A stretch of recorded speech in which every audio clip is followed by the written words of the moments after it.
नमस्कार दोस्तों, से राधे। अगर एक मूलांक है और जुलाई 2026 को जानना चाहते हैं तो यह वीडियो आपके लिए बेहद खास होने वाली है। एक सूर्य से प्रभावित है, वहीं जुलाई की अगर बात करते हैं तो वो केतु से प्रभावित है। नाड़ी की बात करें या अंक ज्योतिष की बात करें, केतु और सूर्य का मिलना अच्छा नहीं होता। लेकिन ऐसा नहीं है, कई बार आध्यात्मिक ताकतों के द्वारा आपको मदद भी मिलती है। कहा जाता है केतु जो है हमारे पूर्वजों से जुड़ के देखे जाते हैं। तो ऐसा कोई बहुत बड़ा काम जो कभी नहीं हो रहा हो सकता है इस महीने हो जाए, क्योंकि आपको आने अपने पितरों का आशीर्वाद मिले। आइए चलते हैं, बात करते हैं सबसे पहले 7 मूलांक। 7 नंबर जो है अर्थात केतु से जो प्रभावित है वो जुलाई महीने को दिखाता है। वहीं पर एक मूलांक अर्थात जो किसी भी महीने की 1, 10, 19 या 28 तारीख को पैदा होंगे वो सभी लोग एक मूलांक से प्रभावित होंगे जिनका स्वामी सूर्य होता है। केतु के साथ सूर्य का संबंध जो बन रहा है उसके साथ साथ एक चीज और ध्यान रखनी होगी कि 2026 जो है वो टोटल 1 आता है, वह अभी सूर्य से प्रभावित माना जाएगा। लेकिन मैंने पहले भी कहा था कि सूर्य के डबल नंबर होने के नाते अर्थात महीना और जिनका मूलांक भी है तो एनर्जी एक्सेस होगी। तो जो लोग बहुत बड़ी आशा लेकर बैठे थे कि नहीं अब की साल तो हम दुनिया बदल देंगे, लेकिन उन्होंने फील किया होगा कि चीजें उस हिसाब से नहीं जा रही हैं। लेकिन जुलाई का महीना जो आपके लिए है वो और भी थोड़ा सा प्रेशर बना सकता है। क्या प्रेशर बनाएगा? सबसे पहले तो फादर के स्वास्थ्य को लेकर थोड़ी सी चिंता हो सकती है।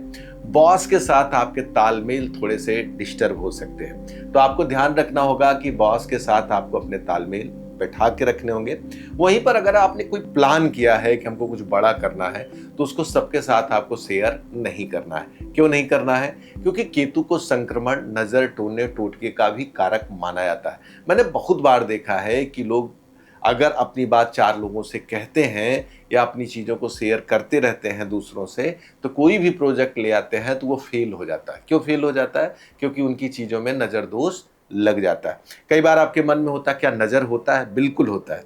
जो लोग 7 नंबर पे पैदा हुए हैं अर्थात 16, 25 या 7 मूलांक पे पैदा हो, उनसे जाके पूछिए, उनको अक्सर ऐसी दिक्कतें होती हैं जो नज़र आज उतरवाने के बाद ही खत्म होती है। केतु को उन हर अदृश्य चीजों का कारक माना जाता है। इसीलिए जुलाई के महीने में एक मूलांक को खास तौर से यह ध्यान रखना होगा, अपने स्वास्थ्य में स्किन की चीजों को और इन्फेक्शन वगैरह का भी ध्यान रखना होगा। खाने पीने को अगर ठीक नहीं रखेंगे तो हड्डियों में दर्द, शरीर में कहीं न कहीं से आपको तनाव या लीवर इन्फेक्शन जैसी चीजों का सामना करना पड़ सकता है।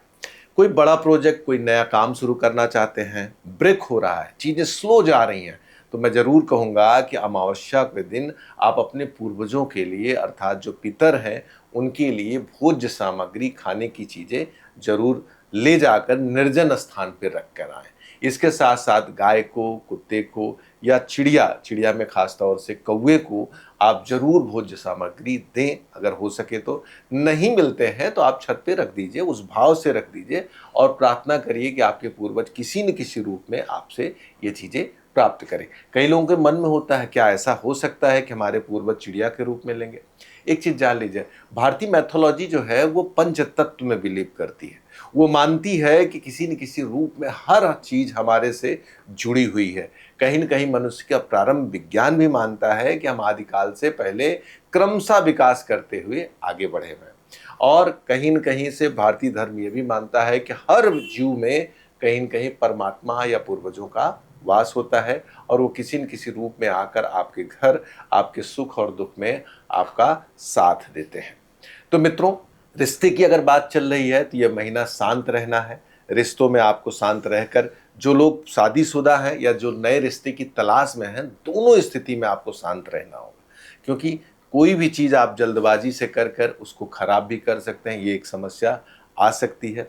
वहीं पर आप कोई नया प्रोजेक्ट शुरू करने वाले हैं तो इस महीने थोड़ा सा रुक के अगले महीने का वेट करेंगे। वैसे अगले महीने में भी आपको अगस्त का महीना थोड़ा सा कम अच्छा रहेगा। आप सितंबर और अक्टूबर तक वेट ही करना पड़ेगा, क्योंकि ये 2 महीने थोड़ा सा प्रेशर वाले होंगे। अगले महीने में हम आपको डिटेल बताएंगे, क्योंकि अगला महीना विशेष खास होने वाला है। क्यों खास होने वाला है? शनि के साथ सूर्य का संबंध बनने वाला है, और वो भी डबल सूर्य और एक शनि। तो देखने लायक होगा, दिलचस्प होगा। वैसे इस महीने केतु का है तो आपको अपने शरीर में छोटी मोटी चोट चपेट इन्फेक्शन का ध्यान रखना होगा। उपचार की दृष्टि से मैं कहूँ, सुबह उठ के सूर्य को जल देने के अलावा, आदित्य हृदय स्तोत्र के पाठ के अलावा आपको गणेश अथर्व शीर्ष का पाठ करना चाहिए, गणेश जी को दूर्वा चढ़ानी चाहिए। और कोई भी काम आप शुरू करें तो गणेश जी का नाम लेकर शुरू करें, तो आप देखेंगे इस महीने की जो कठिनाइयां हैं, समस्या हैं, काफी हद तक कम होंगी। वहीं पर आप कोई भी हैंडीकैप आदमी मिले, अर्थात विकलांग हो, शरीर से भगवान ने उनको असक्षम किया हो, तो उनके लिए जरूर खाने पीने की कोई न कोई चीज आप जरूर दें। ये क्रिया करने से देखेंगे इस महीने की जो नेगेटिव एनर्जी है काफी हद तक बेहतर हो जाएगी। वीडियो को पूरा देखने के लिए धन्यवाद। वीडियो पसंद आई हो तो लाइक करें, सब्सक्राइब करें। और हाँ, कुंडली दिखानी है, वास्तु के बारे में जानना है, ज्योतिष सीखना है, तो दिए नंबर पर कॉल करके सीधे बातचीत कर सकते हैं। नमस्कार, से राधे।